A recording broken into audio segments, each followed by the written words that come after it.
Hi friends.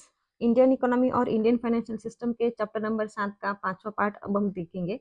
तो इससे पहले जो 2-3 पार्ट हमने देखे उसमें हमने देखा था कि इकोनॉमिक रिफॉर्म्स क्या होता है। अलग-अलग इकोनॉमिक रिफॉर्म्स हमने देखे थे, जैसे कि प्रूडेंशियल नॉर्म्स देखे, रिफॉर्म्स देखे और फिर कंपटीशन रिफॉर्म्स देखे, डेब्ट मार्केट रिफॉर्म्स देखे, है ना? बहुत सारे अलग-अलग रिफॉर्म्स हमने देखे। तो इस पार्ट में हम लोग क्या-क्या देखेंगे? हम देखेंगे कि फॉरेन एक्सचेंज मार्केट रिफॉर्म्स क्या-क्या होते हैं, इंश्योरेंस सेक्टर रिफॉर्म्स क्या-क्या होते हैं और कैपिटल मार्केट रिफॉर्म्स क्या होते हैं। तो चलिए शुरू करते हैं। सबसे पहला रिफॉर्म है हमारा कि फॉरेन एक्सचेंज मार्केट रिफॉर्म। तो फॉरेन एक्सचेंज मतलब क्या होता है? फॉरेन एक्सचेंज की थोड़ा आइडिया लग सकता है कि फॉरेन मतलब किसी दूसरा देश, है ना? तो हम 2 या 2 से ज़्यादा देश अगर एक दूसरे के साथ व्यापार करते हैं, यहाँ पे फाइनेंशियल ट्रांज़ैक्शन करते हैं, तो जो पेमेंट होती है, जो पेमेंट हम लोग करते हैं या जो पेमेंट हम लोग लेते हैं, वो हम दूसरी करेंसी में लेते हैं। यहाँ पे 2 अलग-अलग करेंसी जो है वो एक दूसरे के साथ ट्रेड करती है, तो उसे हम बोलते हैं फॉरेन एक्सचेंज। और ये एक्सचेंज जो होता है ना करेंसीज़ का, करेंसी मतलब क्या होता है? करेंसी अपने देश की जो है ना वो, जैसे कि इंडिया के हमारे रुपए है, यूएस के डॉलर है ना, जापान की येन है, तो ये अलग-अलग देश की अलग-अलग करेंसीज़ है। तो ये एक दूसरे के साथ जब एक्सचेंज होती है तो उसे फॉरेन एक्सचेंज बोला जाता है। और जिस मार्केट में ये ट्रांज़ैक्शन होता है एक्सचेंज करने का, उसे बोलते हैं फॉरेन एक्सचेंज मार्केट। ठीक है? तो चलिए शुरू करते हैं। द मोस्ट सिग्निफिकेंट रिफॉर्म है ना, करेंसी मार्केट में एक सिग्निफिकेंट रिफॉर्म्स क्या है ना, कि transition from a single currency fixed exchange rate system to controlling the level of the rupee against a basket of currencies, then to a market determined floating exchange rate system. Line समझ में नहीं आया होगा, clear कर देती हूँ एक बार। ये बोल क्या रहे हैं ना यहाँ पे कि एक ऐसा सिस्टम था पुराने टाइम में जो था कि single currency fixed exchange rate system. मतलब अगर एक्सचेंज रेट आपको करना, अगर एक्सचेंज करना है आपको, अगर आपको पेमेंट करना है, पेमेंट रिसीव करना है, तो किसी एक सिंगल करेंसी में हुआ करता था जो कि थी यूएस डॉलर, है ना? यूएस डॉलर और गोल्ड। अगर आपको चीज़ें खरीदनी है, अगर आपको चीज़ें बेचनी है तो पेमेंट आपको करनी पड़ेगी, एक तो यूएस डॉलर में या तो गोल्ड में, या इन्हीं करेंसीज में आपको पेमेंट एक्सेप्ट करनी पड़ेगी। फ्रेंड्स आगे ना चैप्टर नंबर 9 है आपका, जहाँ पे हम आईएमएफ के बारे में पढ़ने वाले हैं, इंटरनेशनल मॉनेटरी फंड। तो वहाँ पे हम एक टर्म है एसडीआर, उसको हम पढ़ने वाले हैं। जो इसका रिलेवेंस है ना वो इसके साथ है, ये जो बास्केट ऑफ 5 करेंसीज है ना, तो इस एसडीआर को हम यहीं पे थोड़ा बहुत अच्छे से समझ लेंगे, ताकि चैप्टर नंबर आपको ये जो पॉइंट है ना यहाँ पे ये समझने में थोड़ी आसानी हो जाए, और चैप्टर नंबर 9 का भी आपको वहाँ पे करने की जरूरत नहीं पड़ेगी। ठीक है, तो यहाँ पे हम लोग क्या समझेंगे, देखिए आईएमएफ होता है, सिर्फ आईएमएफ क्या होता है ना, इंटरनेशनल मॉनेटरी फंड होता है। ये एक इंटरनेशनल ऑर्गेनाइजेशन है जिसके बहुत सारे देश जो है वो मेंबर होते हैं। तो आईएमएफ को हमने लाया था 1944 में, है ना, 1944 में हमने इसे लाया था। तो उसके बाद क्या हुआ ना, जो भी आईएमएफ के मेंबर कंट्रीज थे ना, तो वो जो ट्रेड करते थे एक दूसरे के साथ, उसके लिए उन्हें पेमेंट करना पड़ता था सिर्फ यूएस डॉलर में और गोल्ड में। तो जैसे-जैसे ट्रेड बढ़ता गया, मतलब कि अगर आपको सामान खरीदना है तो आपको यूएस में पेमेंट करनी पड़ेगी, तो यूएस डॉलर की और गोल्ड की जो डिमांड थी वो बहुत बढ़ गई, है ना? अब जिस किसी भी चीज़ की अगर डिमांड बढ़ती है, जैसे कि गोल्ड के रेट अभी इतने हाई क्यों है ना? तो क्योंकि उसकी सप्लाई कम है और डिमांड बहुत ज़्यादा है, तो ऐसे ही यूएस डॉलर की डिमांड और गोल्ड की डिमांड बहुत बढ़ गई थी। तो इसको ध्यान में रखते हुए जो आईएमएफ है उसने लाया था हमारा ये बास्केट ऑफ करेंसीज़ जिसको हम बोलते हैं एसडीआर। है ना, स्पेशल ड्राइंग राइट्स।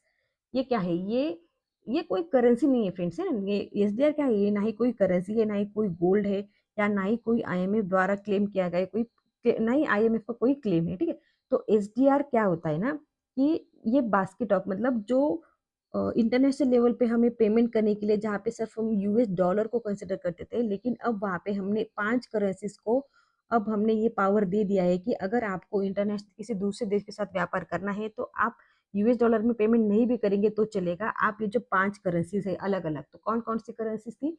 तो उसमें करेंसीज़ थे हमारे, यूएस डॉलर है, आपका जापानीज़ येन है, फिर स्टर्लिंग पाउंड है ब्रिटेन का, यूरो है, और अभी चाइनीज़ 2016 में आया था चाइना का रेनबीबी। तो इन 5 करेंसीज़ में अब आप लोग इंटरनेशनल ट्रेड में या इंटरनेशनल व्यापार में अभी आप लोग क्या कर सकते हो, उसमें पेमेंट कर सकते हो। तो यहाँ पे एसडीआर टर्म हमने देखा था, स्पेशल ड्राइंग राइट्स, है ना? तो एसडीआर क्या है? एसडीआर मैं आपको थोड़ा बहुत क्लियर कर दूँ। आपको लगता होगा कि ये कोई करेंसी है, ये कोई करेंसी नहीं है, एक सर्टिफिकेट होता है। देखिए फ्रेंड्स, मैंने इंटरनेट से यहाँ पे एक इमेज ली है एसडीआर की। तो देखिए, ये होता है एसडीआर, ठीक है? आपने अ, आप लोग एक एक्चुअली इसकी फ़ोटो एक बार देख लीजिए, क्योंकि आगे मैं आपको ये देखिए ये अलग-अलग एसडीआर्स होते हैं। देखिए आपने देखा यहाँ पे ये 10,000 है ना, 10,000 का यूनाइटेड नेशन ने एसडीआर एलोकेट किया है किसी कंट्री को। तो अब अगर मान लीजिए इंडिया के पास अगर यूएस डॉलर नहीं है, बहुत कम है, तो अब इंडिया क्या करेगा, जो कि हमारा आईएमएफ का मेंबर है, वो आईएमएफ के पास जाएगा और उससे क्या करेगा, 10,000 एसडीआर ले लेगा, है ना? और इसी एसडीआर को किसी दूसरे देश के साथ, जिस भी देश से हमें चीज़ें खरीदनी है, उनको चीज़ें खरीदनी है, उस देश को ये एसडीआर दे देगा। और अब मतलब क्या है कि उसको यूएस डॉलर की ज़रूरत नहीं है ना? अगर उसके पास अदर करेंसीज़ भी है यहाँ पे, तो भी अब उसका इंटरनेशनल ट्रेड में उसे कोई प्रॉब्लम नहीं होने वाली है। तो एसडीआर क्या होता है ना, कि देखिए फ्रेंड्स, अ, एसडीआर का एग्जांपल हम लोग समझेंगे अच्छे से, कि मान लीजिए कोई एक कंट्री है, जैसे कि मान लीजिए इंडिया है और उसे वैक्सीन खरीदनी है, ठीक है? अब उसके पास यूएस डॉलर तो है नहीं, तो वो क्या करेगी, वो जाएगी आईएमएफ के पास। आईएमएफ के पास जाएगी तो आईएमएफ क्या करेगा, उसे एसडीआर दे देगी, लेकिन कितना देगी, है ना? जितना वो चाहेगा उतना नहीं देगी, बिल्कुल नहीं देगी। जितना उस कंट्री का कोटा है उतना देगी। अब कोटा मतलब क्या होता है? कोटा कोटा मतलब होता है कि जब भी कोई कंट्री आईएमएफ को ज्वाइन करती है, तब उसे आईएमएफ को डेवलपमेंट पर्पस के लिए बोले या बाकी किसी काम के लिए बोले, उसे पैसे देने पड़ते हैं आईएमएफ को। तो जितना पैसा कोई देश देगा आईएमएफ को, उतना उसका कोटा हो जाएगा। कोटा मतलब वोटिंग पावर होती है, ठीक है? तो ऐसा भी नहीं है कि आप लोग पूरा 50% पैसे आईएमएफ को दे दोगे और 50% आपको यहाँ पे कोटा मिल जाएगा। कोटा देने के लिए भी एक लिमिट होती है कि किसी भी देश की डेवलपमेंट कितनी है ना? डेवलपमेंट के हिसाब से यहाँ पे आपको कोटा दिया जाएगा और जितना कोटा आपको मिलेगा उतने आपकी वोटिंग पावर्स वहाँ पे आपको मिलेंगे। तो जितना आपका कोटा होगा उतना आपको एसडीआर यहाँ पे मिलेगा। तो इस एसडीआर का यूज़ कैसे किया करते हैं? तो एसडीआर का यूज़ ऐसा होता है कि मान लीजिए कोई एक देश है, एक कंट्री है, कंट्री ए है, उसे खरीदनी है वैक्सीन, तो वो कंट्री बी से खरीदनी है, तो वो क्या करेगी, वो जाएगी आईएमएफ के पास, आईएमएफ को बोलेगी ऐसे-ऐसे प्रॉब्लम है, हमारे पास यूएस डॉलर नहीं है, तो वो क्या करेगी, आईएमएफ जो है वो उसे एसडीआर दे देगा, है ना? आईएमएफ उसे एसडीआर दे सॉरी यहाँ पे दिख नहीं रहा है। आईएमएफ क्या करेगा, कंट्री ए को एसडीआर दे देगा। अब कंट्री ए क्या करेगी, कंट्री बी के पास जाएगी, कंट्री बी को वो एसडीआर दे देगी, कंट्री बी की करेंसी को खरीद लेगी एसडीआर के बदले में और फिर वही करेंसी को कंट्री बी को पेमेंट कर देगी और फिर वैक्सीन अपने देश में लेके जाएगी। ठीक है, यहाँ पे अब देखिए यूएस डॉलर का रोल जो है वो कम हो गया है ना, बाकी करेंसी जो है कि आप बाकी करेंसीज को भी यूज कर सकते हो। अब यहाँ पे एक और बात समझने वाली है कि एसडीआर आप कितना भी एसडीआर यूज नहीं कर सकते हो ना, कि अगर आपने एसडीआर दिया है, यहाँ पे कंट्री ए ने एसडीआर दिया है, तो इसका एसडीआर जो है वो कम होगा, है ना? उसका जो प्रोपोर्शन था, उसका जो कोटा था आईएमएफ में, वो कम हो गया क्योंकि उसने अभी उससे यूज़ किया है। तो यहाँ पे कंट्री ए का एसडीआर कम हो गया और कंट्री बी का, जिसको एसडीआर मिला है कंट्री ए से, उसका एसडीआर यहाँ पे बढ़ गया। तो ऐसे में कंट्री बी का अगर एसडीआर ज़्यादा है, तो उसे एसडीआर पे इंटरेस्ट रेट मिलेगा, अगर ए का कम है, तो उसे इंटरेस्ट रेट पे करना पड़ेगा। इतना डिटेल में नहीं जाना है, बस एसडीआर का यूज़ कैसे होता है इंटरनेशनल मार्केट में वो हमने यहाँ पे देखा कि जो अलग-अलग 5 करेंसीज़ होती है, आप उसमें अभी यहाँ पे ट्रांज़ैक्शंस कर सकते हो, ठीक है? फिर एडॉप्शन ऑफ रूपी convertibility for current account transaction, कि जो करंट अकाउंट ट्रांज़ैक्शन मतलब जैसे कि हमारे ब्रांचेस में भी होते हैं करंट अकाउंट, कि आपको डेली कितने भी ट्रांज़ैक्शन कर लो, कोई इंटरेस्ट रेट नहीं पे करना पड़ेगा, कोई इंटरेस्ट मिलेगा भी नहीं। तो ऐसा ही होता है कि जो करंट अकाउंट ट्रांज़ैक्शन होते हैं, जो डेली रूटीन बिज़नेस ट्रांज़ैक्शंस होते हैं, उसको आप रूपी में कन्वर्ट कर सकते हो। हर बार आपको मतलब कि फॉरेन करेंसी में प्रॉब्लम क्या होती थी ना, वो कन्वर्जन है ना, कन्वर्जन में बहुत प्रॉब्लम होती थी। तो यहाँ पे ये जो टर्म है, जो डेली ट्रांज़ैक्शन होते थे, हर बार आपको अगर रूल्स को, रेगुलेशंस को, आरबीआई की गाइडलाइंस को फॉलो करना पड़ेगा, तो काम जो है वो बहुत डिफिकल्ट हो जाता था। तो यहाँ पे रूपी कन्वर्टिबिलिटी को आसान कर दिया गया। Institutional framework by replacing the earlier Foreign Exchange Act 1973 with the Foreign Exchange Management Act। ये बहुत इंपॉर्टेंट है ना, जो पहले फेरा एक्ट हुआ करता था, हमने देखा कि 1991 में हमने एलपीजी पॉलिसी को अपनाया था। तब तक हम लोग क्या करते थे ना, किसी फॉरेन कंट्रीज को हमारे देश में अलाउ नहीं करते थे या हमारी कंपनी को, इंडियन कंपनीज को किसी दूसरे देश में अलाउ नहीं करते, तो हम क्या रेगुलेट करते थे। फॉरेन एक्सचेंज को हम लोग रेगुलेट करते थे, लेकिन इस रेगुलेशन को हटा के हमने मैनेजमेंट लाया। फॉरेन एक्सचेंज मैनेजमेंट, है ना? मतलब कि आप आ जा सकते हो, आप फॉरेन एक्सचेंज, आप फॉरेन रेमिटेंस भेज भी सकते हो, लेकिन एक पर्टिकुलर लिमिट तक, है ना? मैनेज किया हमने, उसे रेगुलेट नहीं किया। फिर फॉरेन एक्सचेंज मार्केट में इंस्ट्रूमेंट्स को बढ़ाया गया है, जैसे कि फॉरेन करेंसी कन्वर्टिबल बॉन्ड्स हो गए, एक्सटर्नल कमर्शियल बोरोइंग हो गए, डेवलपमेंट ऑफ द रूपी फॉरेन करेंसी स्वैप मार्केट, मतलब कि आप रूपी को जो है वो फॉरेन करेंसी के साथ यहाँ पे स्वैप कर सकते हो, एक्सचेंज कर सकते हो। Introduction of additional hedging instruments. Hedging instruments क्या होते हैं? मतलब ऐसे इंस्ट्रूमेंट जो आपकी इन्वेस्टमेंट है उसमें जो आपको रिस्क है फॉरेन मार्केट में, इंटरनेशनल मार्केट में, तो उससे आपको बचाते हैं, है ना? तो ऐसे कौन से इंस्ट्रूमेंट्स है? जैसे कि फॉरवर्ड रेट अग्रीमेंट हो गया, है ना? फॉरवर्ड रेट अग्रीमेंट है आपका, या आप बोल सकते हो कि ऑप्शंस होते हैं, स्वैप्स होते हैं, है ना? ये पूरा हम आगे देखने वाले हैं, आप लोग टेंशन मत लीजिए। फिर फॉरेन करेंसी रुपी ऑप्शंस वही हो गया। Permission to various participants in foreign exchange market, तो जैसे हम जैसे इंडिविजुअल को यहाँ पे अलाउ कर दिया फॉरेन एक्सचेंज मार्केट में। Authorized dealers permitted to initiate trading positions, borrow and invest in overseas market subject to certain specifications and ratifications by respective banks board. तो जो ऑथराइज डीलर मतलब ऐसे लोग, ऐसी इंस्टीट्यूशन जैसे कि बैंक हो गए, फाइनेंशियल इंस्टीट्यूशंस हो गए, तो उनको फॉरेन एक्सचेंज में इन्वेस्ट करने के लिए यहाँ पे अलाउ कर दिया, ट्रेड करने के लिए अलाउ कर दिया कि वो फॉरेन एक्सचेंज मार्केट से यहाँ पे पैसे उधार भी ले सकते हैं। इन सारी चीज़ों के लिए उसे अलाउ कर दिया। इतना फ्रीडम दे दिया सभी लोगों को ताकि क्या वो आसानी से यहाँ पे बिजनेस कर सके, ट्रेड कर सके, और जिसकी वजह से हमारा फॉरेक्स रिजर्व जो है वो बढ़ सके। Banks are also permitted to fix interest rates on non-resident deposits subject to certain specifications. Use derivative products for asset liability management. ठीक, तो बैंकों के लिए क्या आज़ादी दे दी कि बैंकों के जो एनआरआई डिपॉजिट अकाउंट्स होते हैं, एनआरआई मतलब क्या होता है? ऐसे लोग होते हैं जो इंडिया में, जिनका जन्म जो है वो इंडिया में हुआ था लेकिन अभी वो दूसरे देश में सेटल है, वहाँ पे जॉब कर रहे हैं और वहीं पे सेटल, लेकिन इंडियन ओरिजिन है, ठीक है? तो एनआरआई लोग ऐसे होते हैं, तो उनके जो हमारे इंडियन बैंकों में जो अकाउंट है, डिपॉजिट अकाउंट, तो उस पे इंटरेस्ट रेट भी अभी बैंकों को डिसाइड करने के लिए बोला गया।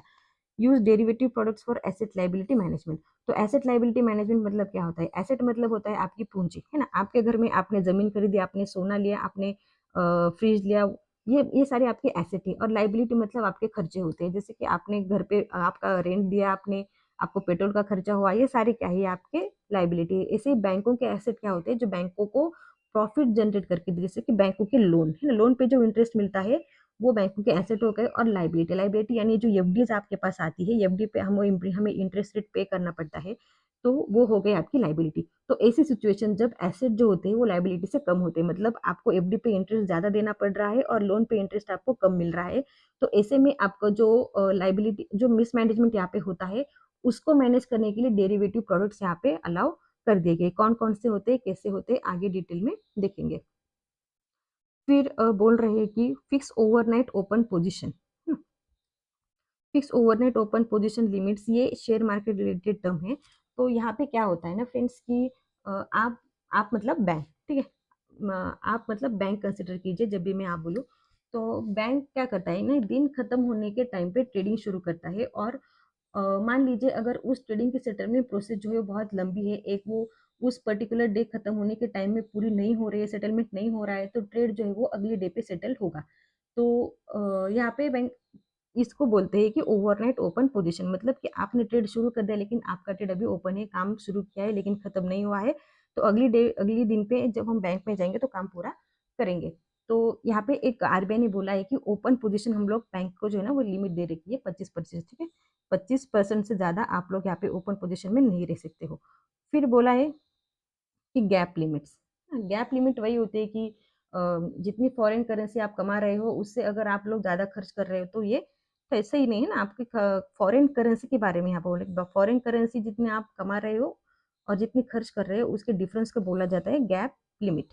ओके, तो फिर आगे बोल रहे हैं यहाँ पे कि permission to various participants in foreign exchange market including exporters और Indian investing Indians investing abroad, foreign institutional investors to avail forward cover and enter into swap transactions without any limit, subject to genuine underlying exposure. वही बात कर रही है कि जो foreign exchange market है वहाँ पे अलग अलग लोगों को यहाँ पे एंट्री दे दी, जैसे कि एक्सपोर्टर्स हो गए, हमारे जैसे इंडियन लोग हो गए, या फॉरेन इंस्टीट्यूशनल इन्वेस्टर्स हो गए, इन सबको फॉरेन एक्सचेंज मार्केट में यहाँ पे अलाउ कर दिया था। फिर foreign institutional investors and NRIs permitted to trade in exchange traded derivative contracts subject to certain conditions. तो जो हमारे एनआरआई लोग हैं या जो फॉरेन इंस्टीट्यूशनल इन्वेस्टर्स लोग हैं, तो उनको परमिशन दे दी कि आप लोग ट्रेड कर सकते हो जो exchange traded derivative contracts, derivative contracts ऐसे कॉन्ट्रैक्ट्स होते हैं जो आपको सेफ रखते हैं और जहाँ पे एक्सचेंज ट्रेडेड मतलब आपके अलग अलग करेंसीज में आप लोग ट्रेड करते हो, तो ट्रेड करते समय जो भी रिस्क यहाँ पे आपको देखने को मिलता है तो उसको डेरिवेटिव को यूज करके आप जो रिस्क है वो कम कर सकते हो। तो ऐसी गाइडलाइन के साथ यहाँ पे इन्हें इन्वेस्टमेंट करने से ट्रेड करने को परमिशन दे दिया गया। फिर आ गया था आपका इंश्योरेंस सेक्टर। इंश्योरेंस सेक्टर मतलब क्या होता है कि बहुत अलग-अलग इंश्योरेंस टाइप होते हैं, जैसे कि लाइफ इंश्योरेंस हो गया, जनरल इंश्योरेंस, हम गाड़ी का इंश्योरेंस करवाते हैं, अपनी ज़िंदगी का इंश्योरेंस करवाते हैं। आजकल तो बैंकों में यही एक ज़्यादा काम है ना, इंश्योरेंस कराना है कस्टमर का। तो इंश्योरेंस जैसे कि हम पर्सनल एक्सीडेंटल इंश्योरेंस कराते हैं ना, संपूर्ण आरोग्य जो है वो इंश्योरेंस कराते हैं। तो इस इंश्योरेंस सेक्टर में कौन-कौन से रिफॉर्म्स लाए गए वो अभी हम यहाँ पे देखने वाले हैं। तो passing of the insurance regulation and development act in 1999। तो सबसे पहले इम्पोर्टेंट काम ये कर दिया इन्होंने कि इन्होंने इरडा को लाया है ना। इरडा मतलब कि जैसे कि हमारे बैंकों का होता है रेगुलेटर आरबीआई, जैसे कि शेयर मार्केट या कैपिटल मार्केट का होता है सेबी, वैसे इंश्योरेंस सेक्टर का होता है यहाँ पे IRDA, insurance regulatory and development agency. ठीक है, ये लाइन यहाँ पे इतनी इंपॉर्टेंट नहीं थी, लेकिन फ्रेंड्स यहाँ पे क्या होता है ना कि ये जो बुक है ना वो पूरी मैकमिलन की बुक से, ठीक है।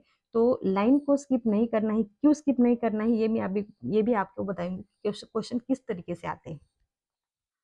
तो यहाँ पे ये इम्पोर्टेंट था कि एक रेगुलेटर नहीं था इंश्योरेंस सेक्टर में, तो इंश्योरेंस सेक्टर को रेगुलेटर को यहाँ पे लाया गया ताकि इंश्योरेंस सेक्टर को गवर्न कर सके, उसको ओवरसी कर सके, उसको कंट्रोल कर सके। Along with the changing product profile, there have also been salutary improvements in consumer service in recent years। तो अलग अलग प्रोडक्ट्स, नए नए प्रोडक्ट्स में प्रोडक्ट प्रोफाइल आए, मतलब नए नए प्रोडक्ट्स यहाँ पे बने, अलग अलग इंप्रूवमेंट्स हुई वहाँ पे प्रोडक्ट्स में, जो कंज्यूमर सर्विस है, कंज्यूमर एक्सपेक्टेशन बढ़ गए। तो ऐसे में क्या हुआ कि नई नई टेक्नोलॉजीज आई, बेटर टेक्नोलॉजीज आई, और जो फॉरेन कोलाबोरेशन था हमारा वो बढ़ गया, हम दूसरे देशों के साथ जो व्यापार था हमारा वो बढ़ गया। फोकस्ड प्रोडक्ट टारगेटिंग मतलब किसी एक प्रोडक्ट को फोकस करके यहाँ पे कंपनी जो है सिर्फ पर्टिकुलर प्रोडक्ट पे फोकस करके यहाँ पे जो है मार्केट में एंट्री करने लगी। फिर dovetail to specific segment of the population, ऐसे ऐसे प्रोडक्ट्स बनाए गए जो किसी पर्टिकुलर पॉपुलेशन के लिए बनाए गए हैं ना, जैसे कि मान लीजिए कोई ऐसी जो 10 और 18 साल बीच के जो लोग हैं, या जो 18 से लेके 30 साल की एज में जो लोग हैं वही इंश्योरेंस के लिए यहाँ पे एलिजिबल है। तो ऐसे ऐसे अलग अलग प्रोडक्ट्स बनाए गए। फिर बोल रहे हैं कि cross selling of products through the bank assurance है ना। तो बोल ये एग्जाम में एक क्वेश्चन आया था जो बैंक प्रोडक्ट्स के जो बैंकों में जो हम लोग इंश्योरेंस प्रोडक्ट्स बेचते हैं तो उसे क्या बोलते हैं, उसे बोलते हैं बैंक अश्योरेंस। ठीक है। फिर आगे बोल रहे हैं कि insurance companies are also taking active steps to venture into innovative distribution channels for their products over and above creating strong agency network.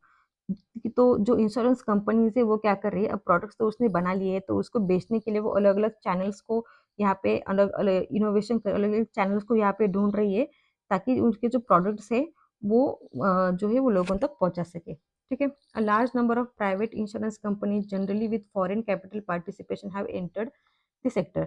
तो अब बहुत सारी जो इंश्योरेंस कंपनीज है वो इंडियन इंश्योरेंस मार्केट में ही जो अभी एंट्री कर रही है, काम कर रही है, और उनको ना जो फॉरेन कैपिटल एक्सेप्ट करने की, मतलब यहाँ पे अभी आप देखें तो इंश्योरेंस सेक्टर में 100% यहाँ पे एफडीआई अलाउड है, मतलब कि इंश्योरेंस सेक्टर में जो कंपनीज है वहाँ पे फॉरेन जो लोग हैं वो 100% तक मैनेजमेंट में यहाँ पे हिस्सा ले सकते हैं, शेयर खरीद सकते हैं।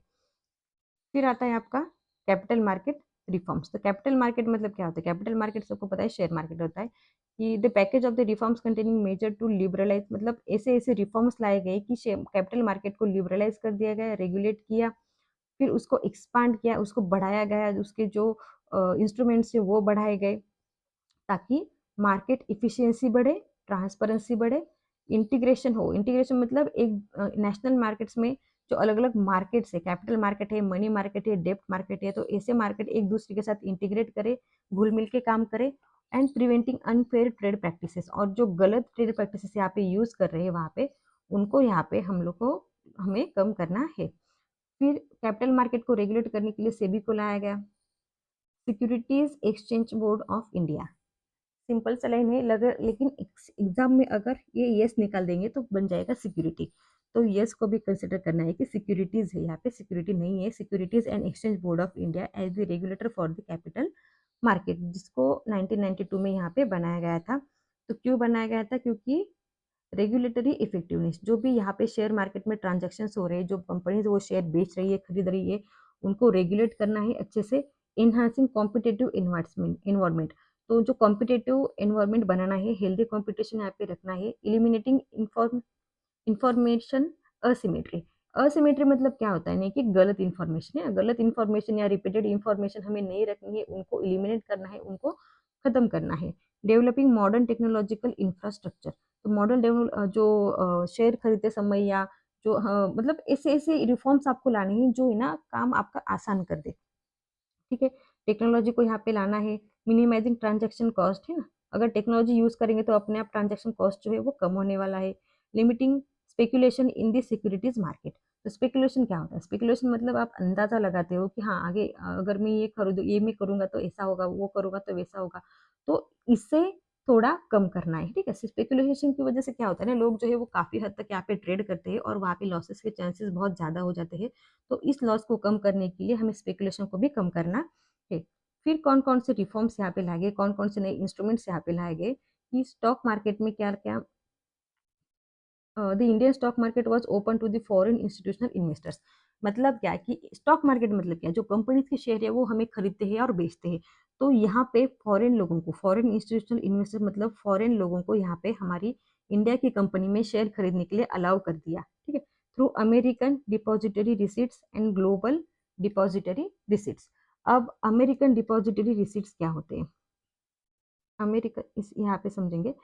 एडीआर है ना, अमेरिकन डिपॉजिटरी रिसीट्स क्या होते हैं, कि मान लीजिए एक कोई इंडियन कंपनी है, ये है हमारी इंडियन कंपनी, मान लीजिए ए है, ये जब चाहती है किसी बाहर के मार्केट से, इंडिया से नहीं, किसी बाहर के मार्केट से जब पैसा उठाना चाहती है, जैसे कि मान लीजिए यूएस से, मगर वहाँ के शेयर मार्केट में वो जो कंपनी है वो शेयर रजिस्टर नहीं होना चाहती है, तो वो क्या करती है, वो क्या करती है कि अपनी शेयर, अपनी कंपनी के जो शेयर है, एक कंपनी के जो शेयर है वो यूएस के बैंक को दे देती है, और फिर यूएस की बैंक क्या करती है, उसकी अलग अलग रिसिप्ट्स बनाती है, उसकी अलग अलग यहाँ पे रिसिप्ट्स बना के उसे इशू करती है वहाँ के इन्वेस्टर्स को, है ना। मान लीजिए ये यूएस की इन्वेस्टर्स है, तो ये अलग अलग रिसिप्ट्स बना के वहाँ के इन्वेस्टर्स को ये दे देगी और उनसे पैसे ले लेंगी, है ना। अब अगर उनसे पैसे लेके उन्हें रुपए में कन्वर्ट करके फिर इस कंपनी ए को दे देगी। ठीक है, और इन्हीं रिसिप्ट्स को बोला जाता है एडीआर। और फिर आता है जीडीआर। तो फर्क सिर्फ इतना है कि एडीआर हम तब यूज करते हैं जब हमें पैसे सिर्फ यूएस से उठाने होते हैं, और जीडीआर हम तब यूज करते हैं जब हमें पैसे बाकी सारे यूएस छोड़ के बाकी जितने भी देश है उनसे अगर हमें पैसे उठाने हैं उनकी मार्केट से, तो हम जीडीआर यूज करेंगे। फिर आता है आपका फॉरेन करेंसी, एक सेकेंड, फिर आता है आपका फॉरेन करेंसी कन्वर्टिबल बॉन्ड्स। तो फॉरेन करेंसी कन्वर्टिबल बॉन्ड्स मतलब ऐसे बॉन्ड्स होते हैं जिन्हें हम एक पर्टिकुलर टाइम के बाद इक्विटी शेयर्स में कन्वर्ट कर सकते हैं। ठीक है, सिंपल सा मतलब क्या होता है कि ये जो फॉरेन करेंसी कन्वर्टिबल बॉन्ड्स होते हैं ना, ये फॉरेन करेंसी में इशू हुए होते हैं, तो इनको फ्यूचर में हम लोग इक्विटी शेयर्स में कन्वर्ट किया जाएगा। मान लीजिए कि एक एग्जांपल के साथ इसे हम समझेंगे। फॉरेन, मान लीजिए एक कंपनी ए है, ये कंपनी ए है, ये चाहती है कि फंड राइज करना है, तो वो चाहती है कि शेयर्स इशू नहीं करेगी। वो क्या चाहती है कि हमें शेयर इशू नहीं करना है, हमें हमारी मैनेजमेंट में किसी दूसरे लोगों को यहाँ पे हिस्सा नहीं देना है, तो वो क्या करेगी, वो foreign currency convertible bond share उसे पैसे उठाना है लेकिन फॉरेन मार्केट से उठाना है, लेकिन वो अपने शेयर नहीं बेचना चाहती है, तो वो बॉन्ड इशू करेगी। ऐसे बॉन्ड इशू करेगी जो है फॉरेन करेंसी कन्वर्टिबल बॉन्ड्स। फिर ये बॉन्ड का जब मैच्योरिटी पीरियड जो है पूरा हो जाएगा, मान लीजिए कंपनी जो है वो बॉन्ड के रिपे इंटरेस्ट पे करने में या प्रिंसिपल पे करने में अगर असमर्थ रही, तो ये जो बॉन्ड है वो अपने आप शेयर में यहाँ पे कन्वर्ट हो जाएंगे। फिर आता है आपका एक्सटर्नल कमर्शियल बोरोइंग। तो एक्सटर्नल कमर्शियल बोरोइंग का मतलब भी वही होता है कि जब यहाँ पे एक फ्रेंड्स एक बात याद रखिए आप लोग कि फॉरेन करेंसी कन्वर्टिबल बॉन्ड जो होते हैं ना, वो फॉरेन मार्केट में ही इशू किए जाते हैं और फॉरेन करेंसीज में ही इशू किए जाते हैं। अब जिन इन्वेस्टर से इसे खरीदा है या उसके पास ये ऑप्शन है कि वो इन बॉन्ड्स को शेयर में कन्वर्ट कर सकता है अगर वो चाहे तो। ठीक है, फिर आता है आपका एक्सटर्नल कमर्शियल बोरोइंग। तो एक्सटर्नल कमर्शियल बोरोइंग में क्या होता है कि जब कोई भारतीय व्यक्ति हो या इंडियन कंपनी हो या कोई इंडियन व्यक्ति हो, वो किसी विदेशी व्यक्ति के साथ या किसी विदेशी कंपनी से यहाँ पे पैसे उधार लेता है, तो उसे हम बोलेंगे एक्सटर्नल कमर्शियल बोरोइंग। ठीक है, तो चलिए आगे देखते हैं। The liberalization and consequent reform measures have drawn the attention of foreign investors. Simple सा मतलब है कि फॉरेन इन्वेस्टमेंट यहाँ पे बढ़ गया है कि फॉरेन इन्वेस्टर्स ने क्या किया, यहाँ पे इन्वेस्टमेंट करना शुरू कर दिया। तो क्रेडिटर्स रेटिंग एजेंसीज, ठीक है, क्रेडिटर्स रेटिंग एजेंसीज को यहाँ पे लाया गया। अब ये क्रेडिटर्स रेटिंग एजेंसीज क्या होती है? मान लीजिए हम जैसे लोग, इंडिविजुअल लोग, जब कोई एक पर्सन है वो बैंक में जाता है, वो चाहता है लोन लेना, पर्सनल लोन लेना, तो हम सबसे पहले क्या करते हैं, उसका सिबिल चेक करते हैं ना।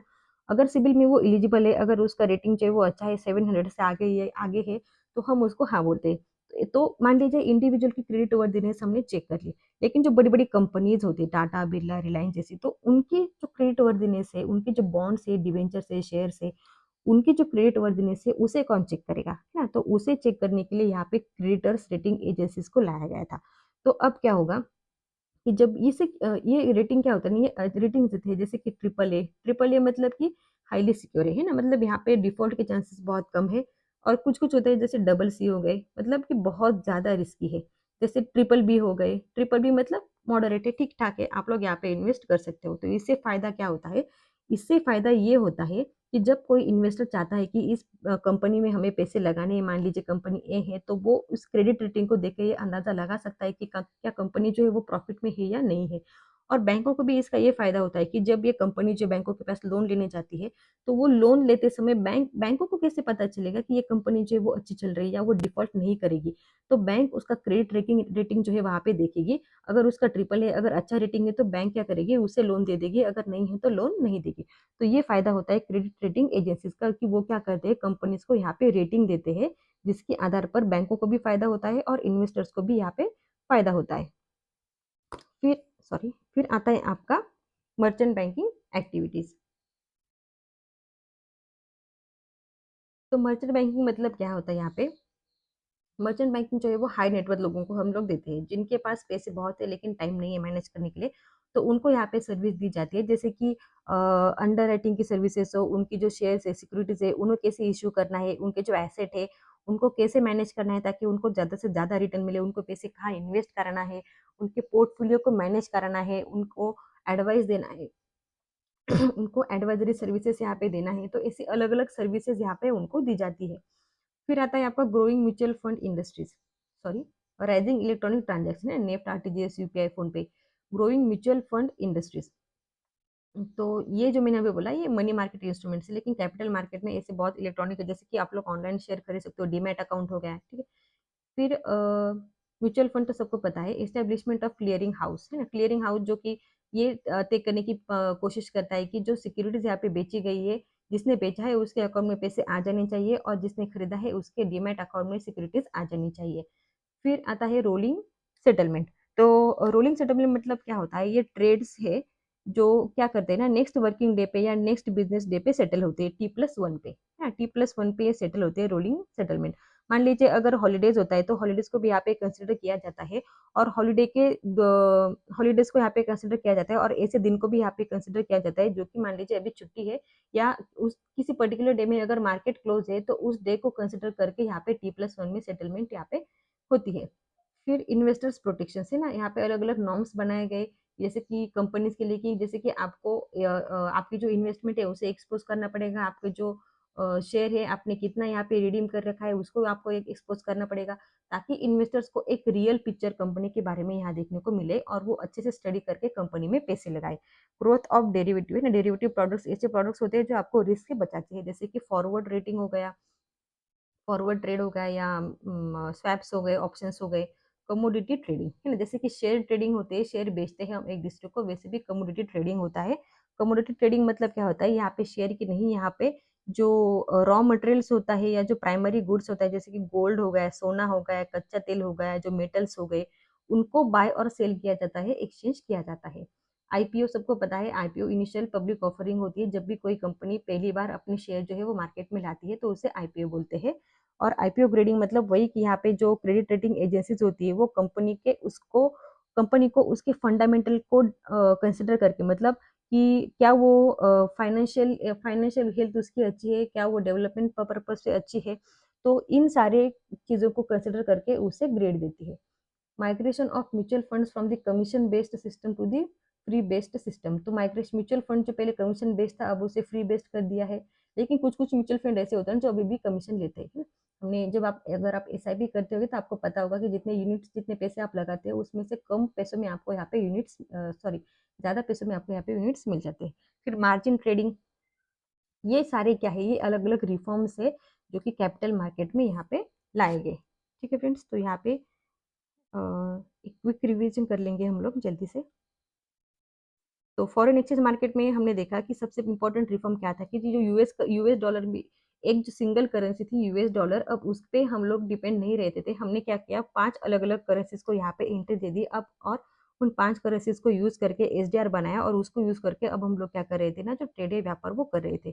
फिर यहाँ पे फेरा को हटाया दिया गया, रेगुलेशन को हटा के मैनेजमेंट ना फॉरेन एक्सचेंज मैनेजमेंट को यहाँ पे लाया गया। फिर हमने अलग अलग ऑप्शन यहाँ पे देखे कि ऑथराइज डीलर्स को अलाउ कर दिया, फिर करेंसी स्वैप को अलाउ कर दिया, हेजिंग इंस्ट्रूमेंट्स को लाया गया, अलग अलग पार्टिसिपेंट्स को यहाँ पे फॉरेन एक्सचेंज मार्केट में ट्रेड करने के लिए अलाउ कर दिया। बैंकों को भी जो भी एनआरआई अकाउंट पे हम लोग डिपॉजिट पे इंटरेस्ट दे रहे थे, अब उसे बैंक डिसाइड करता है, पहले जो आरबीआई डिसाइड करता था। एसेट लाइबिलिटी मैनेजमेंट के लिए यहाँ पे डेरिवेटिव्स लाए गए।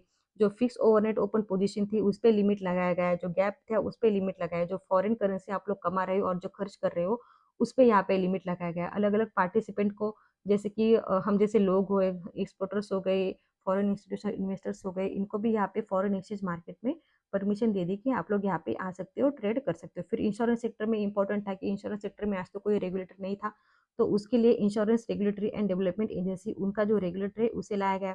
फिर अलग अलग टेक्नोलॉजीज यहाँ पे आई, अलग नए नए प्रोडक्ट्स यहाँ पे बने, कस्टमर की एक्सपेक्टेशंस यहाँ पे बढ़ गई, दूसरे देशों के साथ हमने कोलाबोरेशन कर लिया, कोई कुछ ऐसे सिलेक्टेड प्रोडक्ट्स बनाए हमने जो पर्टिकुलर पॉपुलेशन के लिए बनाए गए। फिर इंश्योरेंस कंपनी ने जो है अलग अलग प्रोडक्ट्स तो बना लिए, लेकिन बेचने के लिए अलग अलग चैनल्स को यहाँ पे खोज निकाला है ना। जैसे कि सबसे अभी कहाँ पे इंश्योरेंस प्रोडक्ट बेचते हैं ना, बैंकों में, है ना। तो ऐसे अलग अलग उन्होंने प्लेटफॉर्म ढूंढे। फिर आगे आता है आपका capital market reforms. Capital market मतलब जैसे आपका स्टॉक मार्केट या शेयर मार्केट हम बोल सकते हैं, तो वहाँ पे ऐसे ऐसे रिफॉर्म्स लाए गए कि उस मार्केट की इफिशियंसी बढ़े ना। सेबी को लाया गया, securities and exchange board of India. फिर क्या किया कि 1992 में फॉरेन इंस्टीट्यूशनल इन्वेस्टर्स को अलाउ कर दिया कि वो हमारी इंडिया की कंपनी में हमें शेयर खरीद सकते हैं। अमेरिकन डिपॉजिटरी रिसिप्ट्स को लाया गया, जीडीआर को लाया गया, foreign currency convertible bonds, ECBs, ये सारे जो रिफॉर्म्स है ये आपके कैपिटल मार्केट रिफॉर्म्स है। तो चलिए यहाँ पे आपका पार्ट 5 खत्म होता है। Thank you friends.